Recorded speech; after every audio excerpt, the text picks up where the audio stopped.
ఈ రాష్ట్రంలో 17 ప్రభుత్వ వైద్య కళాశాలను ఏర్పాటు చేశారు. దేశానికి స్వాతంత్రం వచ్చాక 15 ఏళ్ళు ముఖ్యమంత్రిగా పనిచేశానని చెప్పుకున్న చంద్రబాబు నాయుడు హయాంలో కేవలం 12 ప్రభుత్వ వైద్య కళాశాలలు ఉన్నాయి.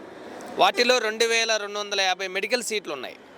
జగన్మోహన్ రెడ్డి గారు అధికారం చేపట్టాక 17 ప్రభుత్వ వైద్య కళాశాల ఏర్పాటు కోసం నిధులు కేటాయించిన తర్వాత రాష్ట్రానికి ఒకేసారి 2450 మెడికల్ సీట్లు వచ్చాయి.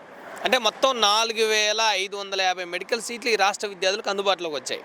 15 ఏళ్ళు సీఎంగా పనిచేసిన చంద్రబాబు నాయుడు నేను 15 ఏళ్ళు సీఎం చేశా, హైదరాబాద్ నేనే నిర్మించా, సైబరాబాద్ నేనే నిర్మించా, హైటెక్ సిటీ నేను నిర్మించానని గొప్పలు చెప్పి ప్రగల్భాలు పలికిన చంద్రబాబు నాయుడు మెడికల్ ఈ రాష్ట్రంలో ఉన్న పేద ప్రతిభావంతులైన విద్యార్థుల కోసం మెడికల్ కాలేజీలు ఎందుకు ఏర్పాటు చేయలేకపోయారు?